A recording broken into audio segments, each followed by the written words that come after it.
नमस्कार, जय हिंद, जय भारत. सर्वप्रथम सर्व नागरिकांना सगळ्या रिपब्लिकन डेच्या हार्दिक शुभेच्छा. ठीक आहे, तोच आपला गणतंत्र दिवस, तोच आपला प्रजासत्ताक दिन 26 जानेवारी 2026.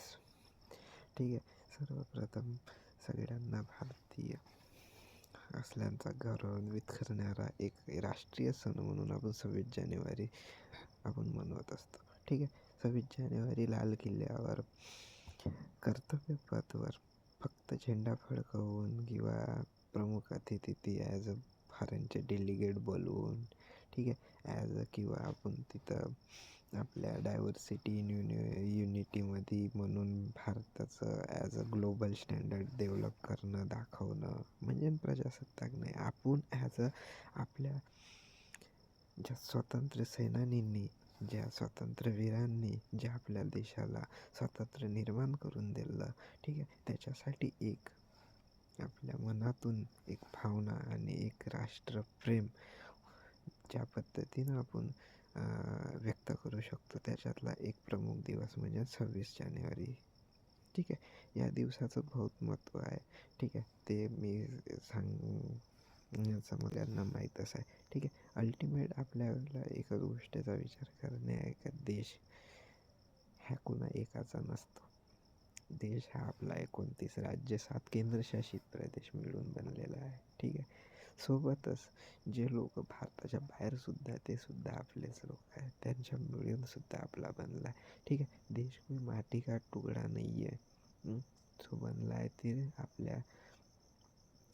आपल्या लोकांमुळं. ठीक आहे, we the people, for the people, by the people. डेमोक्रेसीचा अर्थ जे म्हणतो आपण, लोकांनी लोकांच्या कल्याणासाठी चालवलेले शासन, तसाच रिपब्लिकन, तसाच डेमोक्रॅटिक, तसाच शब्द आपण संदर्भात घेतो. ज्या पद्धतीचा जीवनमान आपण आपल्या पद्धतीनं आपल्या आवश्यकतेनुसार आपल्या देशामध्ये आपण व्यवस्थित स्थापन केलेलं आहे, त्याच पद्धतीनं देशाची आर्थिक, सामाजिक, सोशल, ऐतिहासिक परंपरा लाभलेला आपला देश भारत, ठीक आहे, ॲज अ गुलामगिरीतून मुक्त झाला. त्याच्यानंतर आपण स्वातंत्र्यात आलो.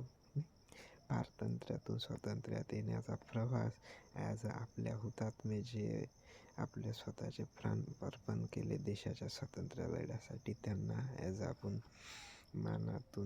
मनातून एक आदरांजली देऊन आणि आपल्या देशासाठी कृतज्ञता व्यक्त करणं. ठीक आहे, जगासमोर एक आपला अचंबा ठेवण्यासाठी आपण एकत्रित येतो. ठीक आहे, ठिकठिकाणी खेडोपाडीपासून तर मोठमोठ्या सगळ्या शाळांमध्ये, ग्रामपंचायतमध्ये जेवढेही सरकारी केंद्र हे ते आहे, त्यांच्यामध्ये झेंडा रोवण होते. ठीक आहे, सगळ्यांना त्याचा आस्वाद घेतात. सगळ्यांना माहीतच असते का ते ॲज अ गणतंत्र दिन म्हणून फक्त सुट्टीचा सण म्हणून नाही, ॲज अ तो आपला स्वातंत्र्यता, समता, बंधुता, एकात्मता जी आपली प्रस्तावना आहे, त्याच्यातलं प्रत्येक गोष्टीचा आपण ज्या पद्धतीनं जीवनात आवश्यकतानुसार अंमल करतो आणि आपल्या देशामध्ये आपल्या स्वाभिमानाने बाळगतो, त्याचा एक गौरवान्वित करण्याचा क्षण म्हणून आपण गणतंत्र दिन म्हणून साजरा करतो, प्रजासत्ताक दिन म्हणून साजरा करतो, रिपब्लिकन दिन म्हणून साजरा करतो. ठीक आहे, सोबतच अल्टिमेट या वर्षीचे प्रमुख अतिथी पाहुणे आहे आपले युरोपियन युनियनचे उर्सुला व्हॉन डेर, ठीक आहे, जाकी अध्यक्ष आहे, आणि अँटोनियो कोस्टा, ठीक आहे, युरोपियन काउन्सिलचे अध्यक्षिका आहे, ज्या येणार आहे. आणि ॲज अ त्या युरोपियन युनियनचं प्रतिनिधित्व आणि भारतामध्ये 2-4 दिवसामध्ये त्यांची मीटिंग आहे. सोबत प्राईम मिनिस्टरसोबत, ठीक आहे, राष्ट्रपतीसोबत त्या ट्रेड डील करतील, वार्ता करतील. तो मुद्दा आपण इथं डिस्कस करण्यापेक्षा तो करू समोरच्या ह्याच्यात. ठीक आहे, अल्टिमेट मला एकच गोष्ट सांगायची आहे की आपल्याला आपल्या देशाबद्दल अभिमान वाटला पाहिजे आणि त्याच्यासाठी आपण त्या अभिमानानं वागलं पाहिजे. ठीक आहे, देश हा अल्टिमेट सांगितलं आहे की कोणा एकाचा नसतो, तर तो सगळ्यांचा मिळून मिसळून बनलेला असतो. ठीक आहे, आम्ही भारताचे लोक, वी द इंडिया, ठीक आहे, we the people of India, आम्ही सगळे एक आहोत. ठीक आहे, कारण की बिकॉज अल्टिमेटली सांगितल्या पद्धतीनं म्हणूनच नाही आपण आपल्या देशाबद्दल, आपल्या राष्ट्राबद्दल आपण आपल्या व्यक्तीला, बाहेरच्याला सुद्धा आपण अतिथी देवो भव म्हणतो. पण आपण आपल्या देशामध्ये ज्या पद्धतीचं आपण बघतो वातावरण, ठीक आहे, आपण खरंच स्वतंत्र झालो का, प्रश्न उभा होतो.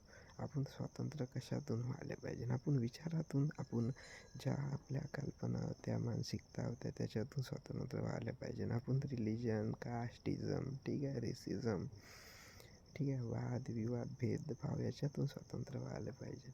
अल्टिमेटली तोच एम असतो किंवा तोच एम असायला पाहिजे. ठीक, जर आपण काल परतवे त्याच गोष्टी, इतिहासातल्याच घटना आपण आताही दोहरत असेल, तर आपण स्वतंत्र झालो का? आपल्यावर आताही कोणत्या ना कोणत्या कंपनीचं वर्चस्व असेल आणि ते आपल्याला खाऊन टाकतील. ते जसे चालवतील तसे आपण चालू, असं नाही.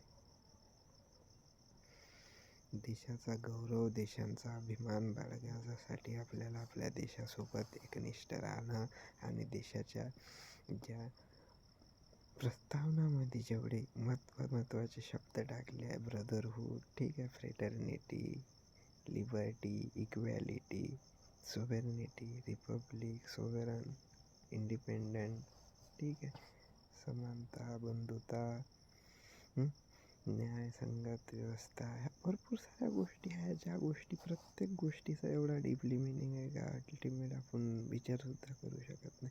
कारण की आपण ज्या जीवनामध्ये जगतो त्याच्यात आपल्याला सगळ्याच गोष्टीचा प्रभाव पडतो, पण आपण त्या गोष्टीला वाव देत नाही.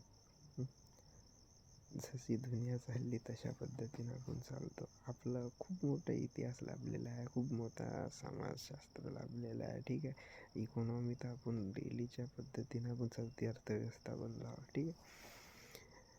देश सगळ्यांचा, देशासाठी काही पण फक्त त्या दिवस आला म्हणून 22 जानेवारी, 15 ऑगस्ट आला म्हणून देशासाठी काही पण असं न बाळगता दररोज देशासाठी काहीतरी पण, ठीक आहे. स्वतःसाठी तर सगळेच जगतात, पण ॲज अ तो सीमेवर लढणारा सैनिक, ठीक आहे, तो आपला परिवार, घरदार सगळं सोडून तिथं आपल्या रक्षणासाठी आहे, ठीक आहे. त्याच पद्धतीनं शेतकरी जय जवान जय किसान जो नारा दिला आहे, ठीक आहे, जो स्वतः मेहनत करून राबून देशासाठी अन्न पिकवतो, देशातल्या सैनिकांसाठी, देशातल्या लोकांसाठी, देशातल्या व्यापारिक मूल्यासाठी, ठीक आहे. आज त्यांची परिस्थिती काय होऊन राहिली आहे, ठीक आहे. आपण त्यांची व्हॅल्यू करून राहिलो का, नाही करून राहिलो. तर माझा एकच म्हणण्याचा उद्देश आहे की जय जवान जय किसान ज्या पद्धतीचा नारा आहे ना, तो टिकून राहिला पाहिजे. आणि लोकांनी जवानांना जेवढी रिस्पेक्ट देतो तशीच शेतकऱ्यांना पण दिली पाहिजे. आणि आपल्या देशाला ज्या गोष्टीची आवश्यकता असते, ज्या गोष्टीचा आपल्याला स्वाभिमान बाळगतो, त्या गोष्टीचा पुन्हा अल्टिमेट आपल्या गणतंत्र दिवसाबद्दल मी पुन्हा शुभेच्छा देतो. मी तेजस घाटे नवीन दिवस, नवीन न्यूज घेऊन येत राहणार. आजच्यासाठी बस एवढंच. धन्यवाद.